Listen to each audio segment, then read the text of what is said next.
Isolde of Langenwald, the town's only physician, had seen more death than she cared to count. The plague had struck hard, turning the once bustling streets into an eerie graveyard of silence. Each day, more bodies piled upon the carts that rumbled toward the mass graves beyond the town walls. She had become numb to the scent of rot, the wails of mourning wives, and the helpless pleading of those who still clung to hope. Yet, as she examined another patient, a boy no older than 10, her heart quickened. There upon his collarbone lay a distinct mark, a series of interlocking circles with an arrow-like tail. It was not the first time she had seen this. In the past week alone, every plague victim bore the same symbol. At first, she had dismissed it as coincidence, but now, doubt gnawed at her. She traced the mark with gloved fingers. It did not resemble any rash or boil she had encountered. It was too clean, too deliberate. Isolde's mentor had once told her that sickness had patterns, but this was no natural illness. This was something else. She stood and turned to the boy's mother, who hovered nearby, wringing her hands. "When did you first notice this mark?" Isolde asked. The woman hesitated before answering. Not long after the fever took him, just 2 days ago, it appeared overnight. Isolde nodded, masking her growing unease. A disease that carried its own brand. What manner of nightmare had befallen them? Determined to uncover the mystery, Isolde sought counsel with Brother Aldrich, an old monk with knowledge of forgotten histories. The monastery's library was a haven of dust and candlelight, lined with tomes untouched for decades. The aged scholar squinted at her description of the mark, his brow furrowing as he traced a trembling finger over a faded manuscript. This mark, it is no mere affliction's trace. It is a sigil, used by those who dabble in dark alchemy. His voice dropped to a whisper. And worse, those who wield pestilence as a weapon. Isolde's breath caught in her throat. A weapon? You mean to say someone unleashed this upon the people? Aldrich's expression was grim. If this is what I fear, the sickness is no accident. There are those who believe suffering is a tool of power. Lords and scholars alike have sought to twist nature's horrors to their advantage.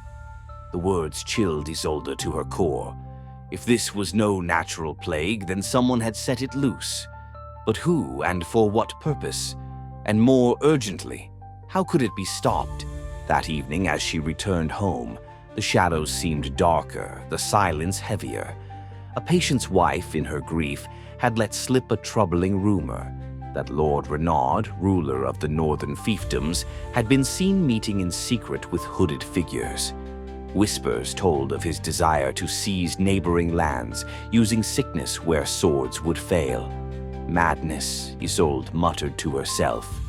Yet as she recalled the spreading disease, the strategic way it afflicted one village before leaping to another, she saw a pattern too precise for chance. The plague did not spread haphazardly. It struck key settlements, areas of trade and commerce.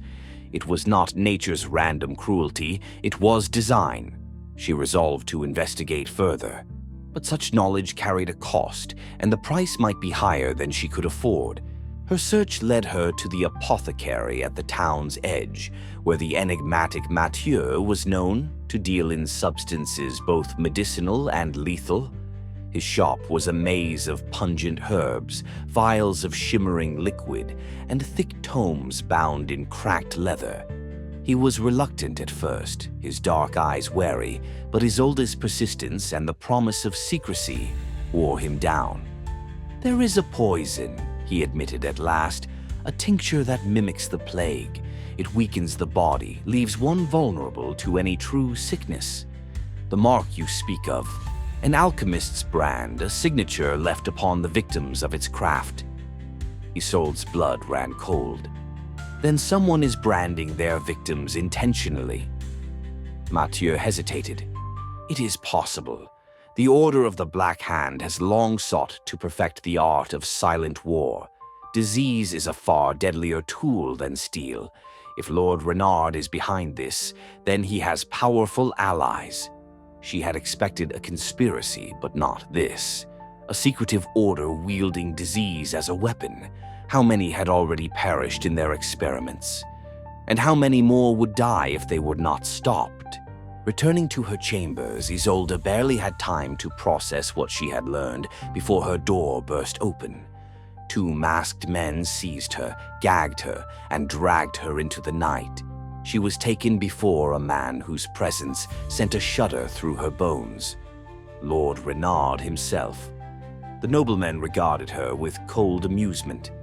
"You have been asking dangerous questions, physician," he mused, pacing before her bound form. "I cannot have meddlesome minds ruining years of careful work." He leaned in, his voice as smooth as a blade. "You have two choices. Join me, or share the fate of those you have been tending to." Isolde met his gaze, her mind racing. The weight of the moment pressed upon her, but she knew one truth. She would not serve a man who saw life as nothing more than a tool for conquest. She did not answer with words. Instead, she acted. With one swift movement, she shattered a hidden vial from her sleeve, one filled with a potent sleeping draught. The fumes filled the chamber, thick as morning mist, curling around the guards. They staggered, reaching for their weapons, but the poison worked quickly, their movements slowing, eyes rolling back. Isolde darted past them, her heart pounding, the stale air choking her lungs. She fled into the night, her legs aching as she pushed herself toward the one place she knew she could turn. The royal court of King Alaric. Her lungs burned as she sprinted through the deserted alleys, her mind racing as fast as her feet. The city, once filled with life, was now a shadow of its former self. Plague had turned bustling streets into corridors of death, and yet the real enemy was not the sickness, but the men who wielded it as a weapon. She needed a horse, a way out before Renard's men regained consciousness and hunted her down. She ducked into a stable near the outskirts of the town, her fingers fumbling to untie a sturdy mare. As she mounted, she heard shouts in the distance. Renard's men were already searching for her. Digging her heels into the horse's side, she urged it into a gallop, dirt and gravel kicking up beneath its hooves as she sped into the countryside. The journey to King Alaric's court would take 2 days. Isolde rode through the night, stopping only to rest the horse when necessary. Sleep was a luxury she could not afford. The night air was bitter, her cloak providing little protection against the chill. She forced herself to stay alert, scanning the darkness for any sign of pursuers. By dawn, she reached the border of Renard's lands. A group of armed riders patrolled the road ahead. Her heart clenched. If she were caught, there would be no escape. Dismounting, she led the horse into a dense thicket, moving as quietly as possible. The soldiers passed within feet of her, their voices low but urgent. "She cannot have gone far," one of them muttered. "Lord Renard wants her alive. If we fail, we're as good as dead." They rode on, their words a grim reminder of the stakes. Isolde waited until their hoofbeats faded, then mounted again and continued her journey. By nightfall, she reached the outskirts of the royal city. The high stone walls of King Alaric's stronghold loomed in the distance, a beacon of hope amidst the darkness. Exhausted but resolute, she rode to the gates, demanding an audience with the king. The guards, skeptical of a lone woman on a road so dangerous, hesitated. "Tell him it is a matter of life and death," she insisted. "I bring evidence of treason and plaguecraft." The captain of the guard studied her, then relented. "Wait here." He disappeared inside, leaving her to battle her exhaustion and fear. Minutes stretched into eternity before the gates creaked open. A man in fine robes appeared, his expression unreadable. "The king will see you," he said. Steeling herself, Isolde stepped forward. This was her only chance to stop Renard before his plan reached its final, deadly stage. The court was rife with schemers, their sharp tongues and sharper daggers hidden behind layers of silk and gold. Isolde was led through the grand hall, her weary boots leaving faint prints on the polished marble floor. The king's throne loomed ahead, flanked by guards whose steely gazes betrayed no emotion. King Alaric was a man of 40 winters, his face weathered by both time and the burdens of rule. He studied Isolde with quiet scrutiny, his fingers steepled as she recounted all she had witnessed: the mark on the victims, the alchemist's confession, the masked men who had taken her. She spared no detail. When she finished, silence stretched between them like a blade poised to strike. The Chancellor stepped forward, his robes rustling. "These are grave accusations," he murmured. "If they are true, Lord Renard has committed not only treason, but a crime against humanity itself." "The proof lies within the bodies of the dead," Isolde pressed. "Inspect them yourselves. Speak to the surviving families. The sickness was not born of nature. It was crafted by men." A tense murmur rippled through the court. The king exhaled slowly, then nodded. "Summon my physicians," he commanded. "They will examine the bodies." Hours passed. Isolde's exhaustion threatened to consume her, but she refused to leave. When the royal physicians returned, their faces were ashen. "The physician speaks the truth," one of them admitted. "We have found the marks. This is no ordinary plague." King Alaric's expression hardened. He rose from his throne, his voice like thunder. "Lord Renard's treachery will be met with fire." Orders were dispatched. Soldiers rode out that very night. Within days, Renard's hold crumbled. His forces, unprepared for the king's swift wrath, fell before the royal army. The castle gates were torn open, and Renard was dragged before the king in iron chains.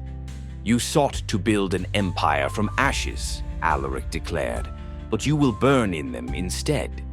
Renard's execution was swift.